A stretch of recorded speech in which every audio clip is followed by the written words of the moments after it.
It was just a portrait of a mother and her daughters. But look more closely at their hands. Dr. James Mitchell had spent 15 years studying photographic archives at the New York Historical Society, but he had never seen anything quite like this. The portrait arrived in a donation box from an estate sale in Brooklyn. Dozens of glass plate negatives were wrapped in yellowed newspaper from 1923. Most showed typical late 19th century scenes: stern-faced merchants, wedding parties, and children in Sunday clothes. But one image stopped him cold. 3 women stared back through time. A mother, perhaps 40 years old, sat centered in an ornate wooden chair. Her daughters, who appeared to be in their late teens or early 20s, stood on either side. All 3 were African American, dressed in their finest clothes, high-colored dresses with intricate lacework, their hair styled with obvious care. The formal studio backdrop showed a painted garden scene, common for the era. What struck James wasn't the composition or the subject's dignified expressions. It was their hands. The mother's hands rested in her lap, fingers interlaced in an unusual pattern. Her right thumb crossed over her left, with her index and middle fingers extended, while the others curled inward. The daughters each placed one hand on their mother's shoulders, their fingers arranged in similar deliberate configurations. James had examined thousands of Victorian-era portraits. Subjects typically kept their hands still, folded naturally, or resting on props. Photographers of that period demanded absolute stillness during long exposure times. Every detail was intentional. These hand positions looked too specific, too purposeful to be coincidental. He lifted a magnifying glass, studying the negative more carefully. In the bottom right corner, barely visible, someone had etched tiny numbers into the glass. 9892247. James couldn't shake the image from his mind. That evening, he returned to his apartment in the Upper West Side and spread his research materials across the dining table. He had photographed the glass negative with a high-resolution camera, and now the portrait filled his laptop screen in startling clarity. The detail was remarkable for 1892.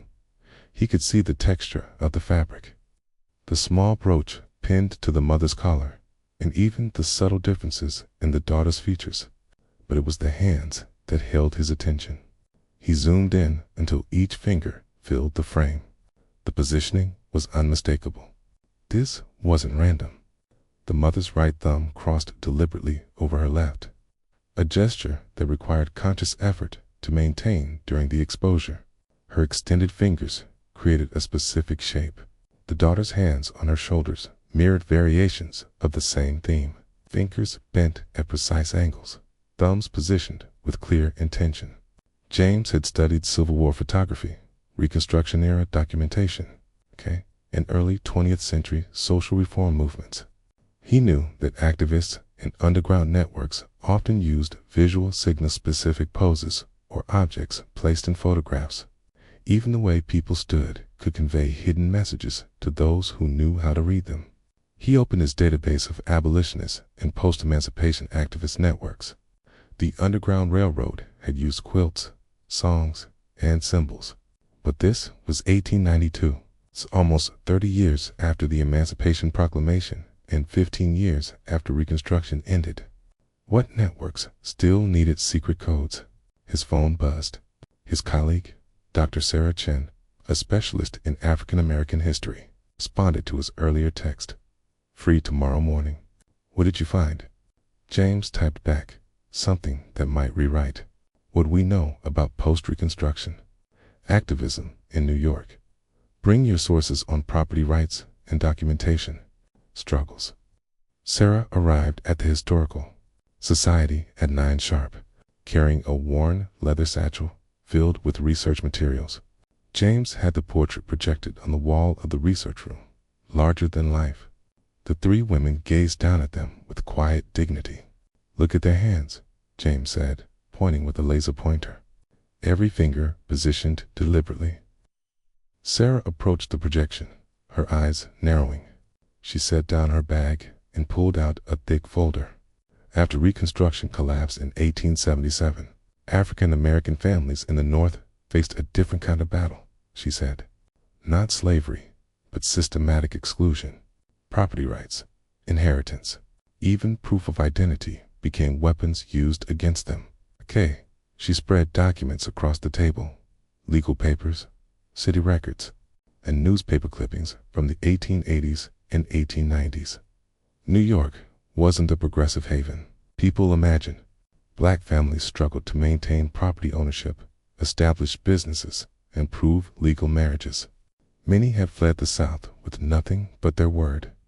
No birth certificates, no marriage licenses, no documentation. James picked up a yellowed newspaper from 1891. The headline read, "Property Dispute in Harlem. Family claims ownership without documentation." Exactly, Sarah continued. I've been researching mutual aid societies from this period. African American communities created networks to help each other navigate these systems. They pooled resources to hire lawyers, shared information about sympathetic officials, and created their own verification systems when the official ones excluded them. Secret networks, James said quietly. Not secret in the sense of hidden, Sarah corrected. Secret in the sense of parallel parading alongside official systems, using methods that white authorities either didn't notice or didn't understand. James turned back to the portrait. What if this isn't just a family photograph? What if it's documentation? The etched numbers in the corner, NY1892247, proved to be the breakthrough. After 2 days of searching through city directories and business records, James found a reference. Studio 247 belonged to a photographer named Thomas Wright, who operated from a building on 8th Avenue between 1888 and 1896. The address still existed, though the building had been converted into apartments decades ago. James stood on the sidewalk, looking up at the brick facade, imagining it as it had once been. Wright's studio would have been on the second floor with large north-facing windows to capture the soft, even light preferred for portraits. Research into Wright himself revealed something unexpected. Thomas Wright was white. Thomas Wright was born in Massachusetts in 1851 and trained as a photographer in Boston. He moved to New York in 1887 and established his studio in a neighborhood that was becoming increasingly diverse. Irish immigrants, Italian families, and a growing African American community migrating from the South all lived there. Wright's clientele, however, was unusual for the era. While most white photographers either refused to photograph black clients or charged them significantly more, Wright's advertisements appeared in African American newspapers. His studio welcomed all customers at equal rates. Todd Sarah found an interview Wright gave to a small progressive newspaper in 1894. In it, he spoke about photography as a tool for dignity and documentation, arguing that every person deserved a quality portrait regardless of their background. Between the lines, James sensed something more: quiet activism and a deliberate choice to serve a community that others excluded. He was an ally, Sarah said, as she read over James's shoulder. And if these hand positions are codes, he would have been the one who helped create them, document them, and distribute them. James contacted Dr. Marcus Thompson, a cryptography historian at Columbia University who specialized in visual communication systems. Marcus arrived at the Historical Society that afternoon, his curiosity sparked by James's cryptic phone call. Victorian-era codes often seem impossibly complex to us now, Marcus explained while examining the portrait, but they were usually quite practical for the people who used them. The key is understanding the context, who needed to communicate, what information they needed to convey, and who they needed to hide it from. He photographed the hand positions from multiple angles, then opened his laptop and began creating digital tracings. Let's start with the assumption that each hand position represents something specific, not letters. That would be too complex for a photograph. More likely, they represent categories, confirmations, or statuses. Sarah pulled out her research on documentation struggles. What if it's about identity verification? These networks needed ways to confirm who people were, that they were legitimate members of the community and could be trusted with sensitive information. Marcus nodded slowly. Right. The mother's hand position might indicate her role: family head, network member, someone vouching for others. The daughter's positions could indicate their status, documented, or seeking assistance. They spent the afternoon comparing the portrait with other photographs James had discovered in the estate sale box. 3 more portraits showed similar hand positioning, always subtle and clearly intentional. In one image, a couple's intertwined fingers formed a pattern. In another, a man's hand rested on a Bible with certain fingers extended. It's not just one code, Marcus said at last. It's a system. Multiple signals that could be combined to convey different meanings. Someone trained these families how to pose. Someone photographed them deliberately. And someone else, other network members, knew how to read these images. Sarah soon made the connection that changed everything. While researching property rights cases in New York courts from the 1890s, she noticed a pattern. Dozens of African American families had successfully defended their property claims, pained identity documents, or proved legal marriages. In many of these cases, the same lawyer appeared repeatedly. Robert Hayes. Hayes had an office on West 34th Street.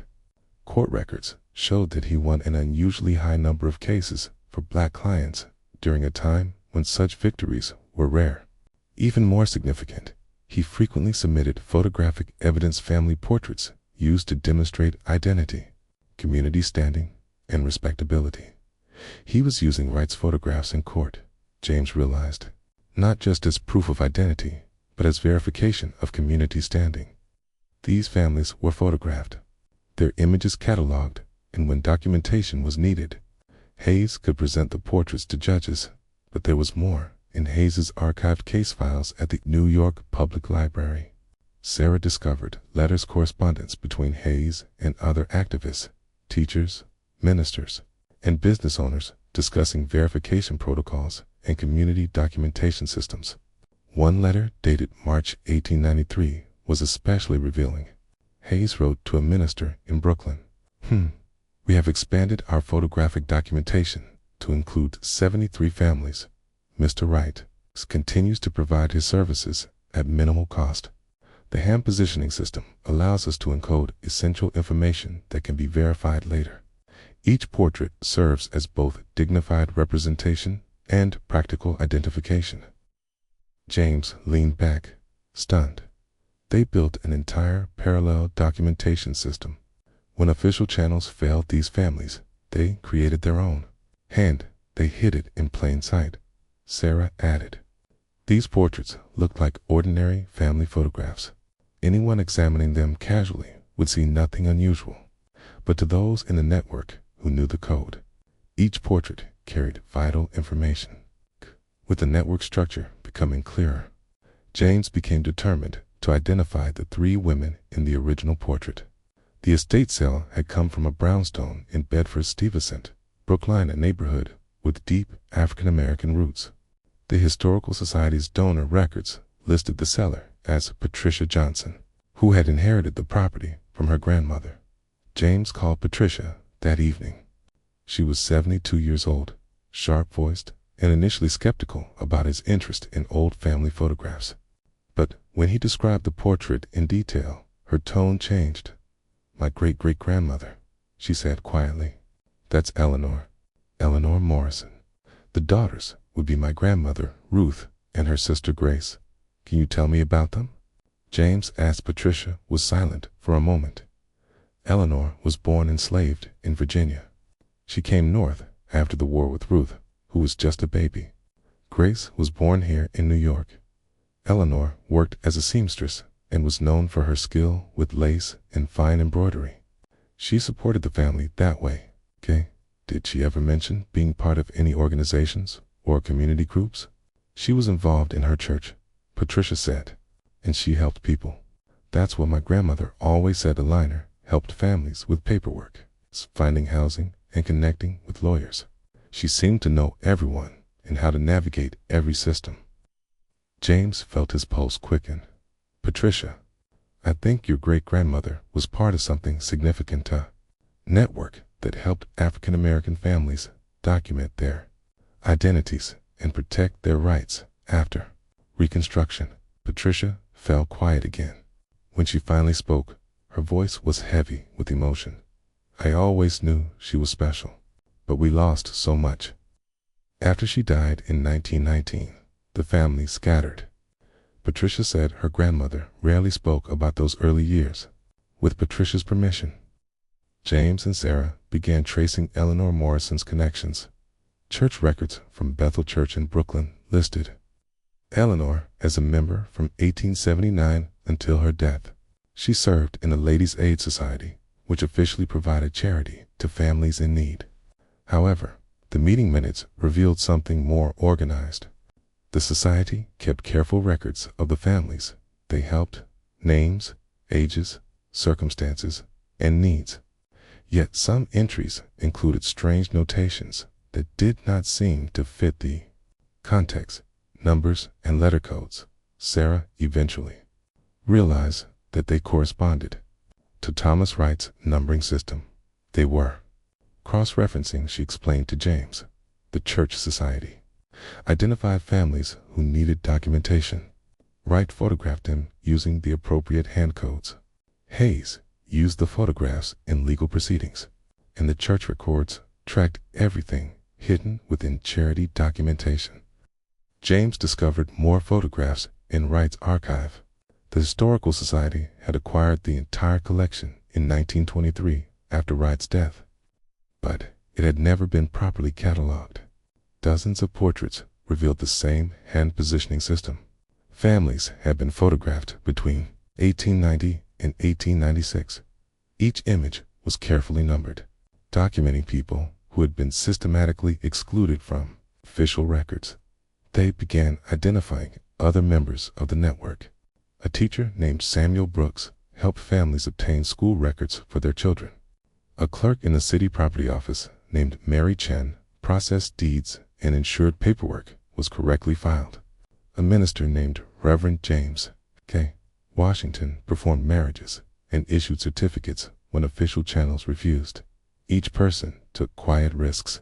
They used their positions to help others while operating within a system designed to exclude the very people they served.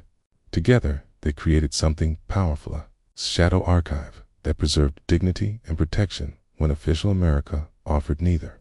3 months into their research, James and Sarah organized an exhibition at the Historical Society. They displayed 20 portraits from Wright's collection, each showing the hand positioning system and accompanied by the story they had uncovered about the photographed families. Patricia Johnson attended the exhibition and saw her great-great-grandmother's portrait properly honored for the first time. She brought her daughter and granddaughter. For generations of Eleanor Morrison's descendants stood before the image that had started everything. But the most powerful moment of the exhibition came when other descendants arrived. James and Sarah had located families connected to 12 of the photographed individuals. Each family brought pieces of the story, fragments of oral history, old letters, and faded documents that finally made sense within the context of the network. An elderly man named Thomas Hayes stood before a portrait of his great-grandfather. The lawyer, Robert Hayes, was photographed with his hands positioned in the same deliberate code. "I always heard he helped people," Thomas said quietly, "but I never knew the extent. I never knew he was part of something disorganized." A woman named Grace Brooks examined a portrait of Samuel Brooks, the teacher. "My family said he was arrested once in 1895 for helping a family obtain false documents, but the charges were dropped. Looking at this now, I don't think the documents were false. I think he was helping people get the documentation they deserved, but were denied." The New York Times covered the exhibition. The article appeared under the headline, "Hidden in Plain Sight: How Post-Reconstruction Activists built a secret documentation network. Within days, historians from across the country contacted James, sharing similar discoveries in their own regions. Parallel networks had existed in Philadelphia, Boston, and Chicago, operating during the same period and using subtle codes in photographs to document and protect African American families navigating hostile systems. 6 months after discovering the portrait, James stood in the Historical Society's conservation lab, carefully holding the glass plate negative. They had digitally restored dozens of Wright's photographs, preserving each image and making them accessible to descendants and researchers. The portrait of the mother and daughters had become iconic. It appeared in textbooks, documentaries, and museum exhibits. Yet, for James, its meaning remained deeply personal. He thought of Eleanor Morrison, born enslaved, who built a life of dignity and purpose in New York. She had helped countless families navigate systems designed to exclude them. She had posed for the photograph with her daughters, their hands carefully arranged in a code meant to preserve their place in history.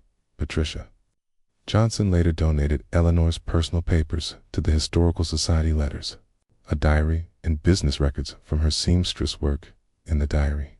Eleanor wrote about the day the photograph was taken. Had our portrait made today. Mr. Wright is a kind man and understands what we are building. The girls were nervous, but I told them this picture will matter. Someday, people will see what we did here. She had been right. The photograph had mattered. It preserved not only their images, but also evidence of their resistance, ingenuity, and refusal to be erased. Sarah traced 63 families connected through the network, documenting how they obtained property deeds, legal marriages, business licenses, and school records, fundamental rights that should have been automatic, but instead required elaborate workarounds.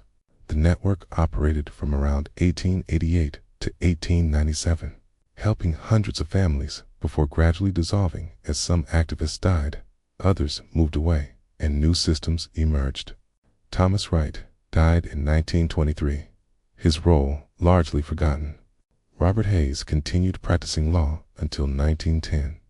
Eleanor Morrison lived long enough to see her daughters married and settled, while her work continued through others. The network did not solve systemic injustice, but it provided practical help to people who desperately needed it. James now met regularly with descendants, collecting oral histories and connecting families who shared this hidden legacy. The portrait had become more than historical evidence. It was a bridge between generations, proof that their ancestors were resourceful, connected, and determined to create justice when official America denied it. He thought about Eleanor's hands, deliberately positioned in that Brooklyn studio in 1892. Her fingers formed a code that would outlive her core and carry her story across more than a century. In the end, the simplest gestures could hold the most profound truths. Sometimes you only needed to look closely enough to see